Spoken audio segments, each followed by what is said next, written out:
Apparently this predicts how your Valentine's Day will go. Little do you guys know, but I'm one of the most socially awkward people you would ever meet if you were to meet me in real life. Over the years, I have learned many things to get myself to be a little less socially awkward, at least appear less socially awkward. A little bit more confident, be a little more approachable. So I decided that this would be a great time for me to, compile all my tips about how to conquer the social anxiety. I also decided that someone great to bring on to this video would be one of my most socially awkward friends, Alisa. Hello. And together, we're gonna deliver great tips that you can take to conquer your social anxiety. In this video, we're gonna talk about 5 different social situations you may find yourself in and what you can do to tackle your social anxiety. Starting off with social situation number 1, on a date. It may seem like I'm a dating expert, but I really am not a dating expert at all. It gets awkward sometimes because I'm an awkward person. So what I do when I'm just about to go on a date or moments before the date, I put on a pump up type of playlist. It helps me get in the mood, being happy, jazzed about the date. I wouldn't say I get incredibly anxious right before a date, but I think just meeting anyone new is always just weird. Yeah. I would put on clothes that I know make me feel good. Yeah. Okay, if you're going on a date, the 2 best things you can do is put on clothes that you feel comfortable in and putting a good playlist, and that will help you be more jazzed. Don't get me wrong, I'm still awkward on the date itself, but I'm slightly less awkward because I'm more comfortable and because I'm pumped up. And she's out of the market. Sorry guys. Yeah, so she's actually not single. For almost 6 years now. Really? Yeah. Jesus Christ.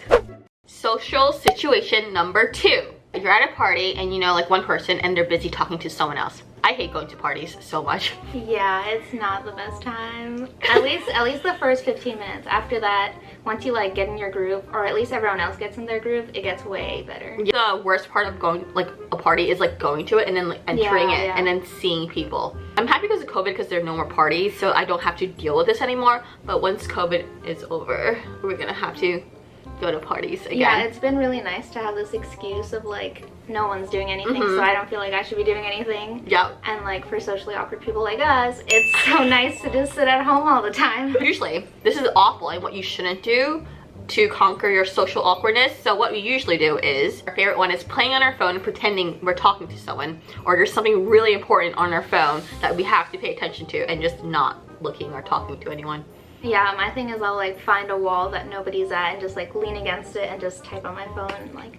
That's not the way to do it for sure. It is successful if you're trying to avoid people though. Yeah, so I would say if you want to avoid people, highly successful. But in this video, we're trying to be less socially awkward, so we're not gonna do that. We're gonna stop doing that once parties are okay. So what I wrote as my tip for this social situation is to go up to someone and just talk to them. Which I know seems very daunting. I feel like it's one of those things that you just need to practice.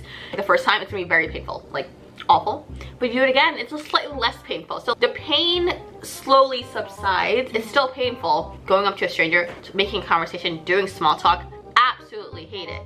But sometimes just gotta do it. Yeah, I think also look for a spot where people are gathering by the drinks or by the food or whatever, because people are more likely to be open to talking to someone. Yeah. If you're doing this, highly recommend do not go to a group of people. Terrifying. If you want to try this out, I would recommend seeing someone buy the drinks, buy the food, or even someone who's on their phone on the side who looks like they're trying to avoid people. Because you might get along with them, because socially awkward people. Yeah, for sure. They find each other, exactly. They do well together. Exactly. Go find someone else at the party and go talk to them. What's your tip for when you're at a party? What do you usually do? So I don't think it's something that I can recommend to everyone, especially if you're under the age of 21. But I feel like having a drink, not even drinking it, but just having something in my hand makes me feel more relaxed because I'm not fidgety or my hands aren't automatically at my phone. Having a drink and taking a couple of sips every once in a while, I feel like that kind of opens me up to talking to people. Yeah, I 1000% agree. So even as someone who doesn't drink, I just choose to have a drink in my hand, to have water or soda. Yeah, no one's gonna come up and be like, what's in your cup? Exactly. Can I smell it? Exactly. So just having a drink that will make you seem like you're more receptive to talking, you're more chill. Situation number 3, at work. So this is something that I've experienced. Well, I eat lunch alone a lot. I find it awkward to go and eat lunch with someone else.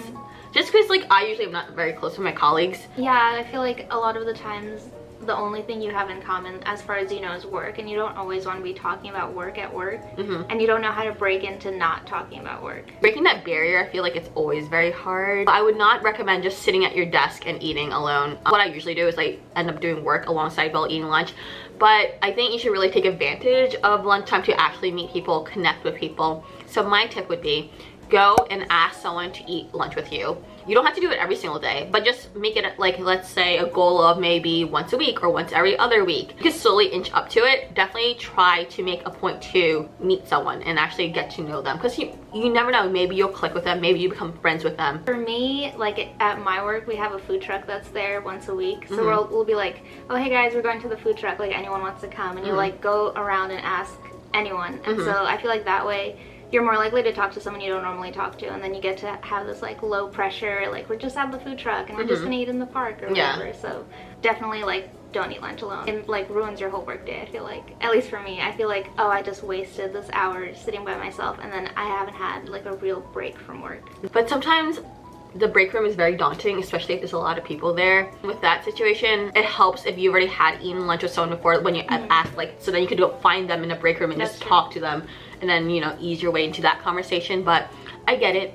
Break rooms are scary. I avoid it at all costs. I used to definitely be the person who would eat lunch at like odd hours, like outside of when people would normally eat, so I had the break room to myself and I wouldn't have to eat with someone else. But I wouldn't recommend doing that, because you want to meet people.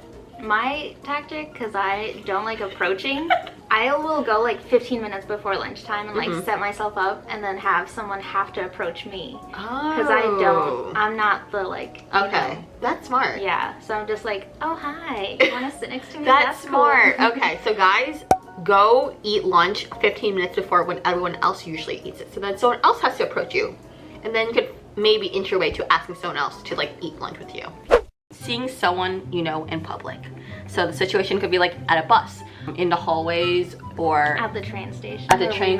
Yeah. Did we meet at a train station? Well, we met at gymnastics, and then we got to know each other because you called my name at the train station. I was so bold. Yeah, I know. Well, we didn't talk on the train. We talked only when we got off at the same stop. Yeah. Oh yeah, so she lives across the street from me.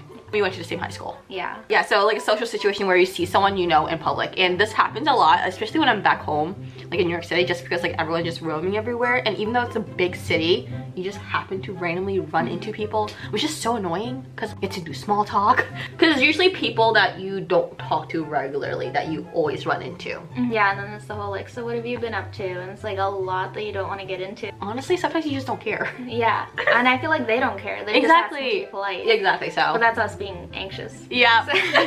And what I normally do, and it works a lot, headphones on, music up, pretend you don't see them.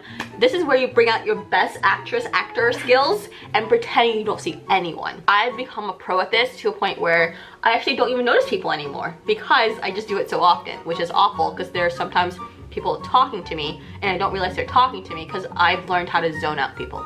That's not great. So if you do see someone, what you can do is something simple as like smile or wave, like a simple hello gesture, and they'll probably do the same thing back, like a smile or wave, and usually both parties do not engage in conversation. If you're lucky, sometimes they will stop and actually talk to you. If you're unfortunate, and if that is the case, you should talk to them.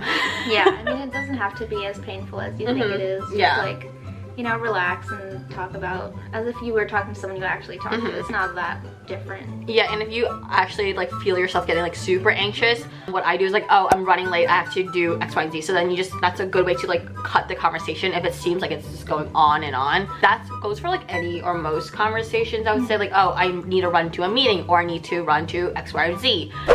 And then the last social situation is when you have to make a phone call or talk to someone that you don't really know, and sometimes it's a cold call and it's uncomfortable, because at least for me, when I make phone calls in general, I start sweating and it's not pleasant, and I hyperventilate. I hate talking on the phone. Like, all I want to do is get off the phone as soon as I can, so I just start talking very quickly. I hate being on a phone call. Yeah, it's very uncomfortable. It's the last thing I would want to do, but for the job or anything, you have to make the phone call, you have to do it, so there's really no like, oh, I don't want to do it. In this situation, I would highly recommend writing a script. I always write down all my talking points and what I need to tell this person or ask of them on the phone call. I forget things really easily. Oh, yeah. I like black out. Exactly. I go in panic mode, and when I'm on panic mode, I don't remember anything. So it helps to have a script written out. Sometimes I try to predict what the other person will say, so then we'll know like, oh, how to respond back. Yeah, like have questions they might ask that you know how to have a response to, because otherwise if you're blacked out, like you are not thinking of anything, you cannot answer a single question. Yeah. One thing that I read once is when you're on the phone like having a conversation with someone you might not know is to smile while you're talking, because apparently like brightens up your voice and you sound like more of an approachable kind of good person. So smile and have a script when you need to make a call and talk to someone. These tips are coming from two very socially awkward people. We have used these tips. Yeah, we're very trustworthy. We're the experts of social anxiety. You're not wrong. Subscribe, like, comment. I'll catch you in the next video. Peace.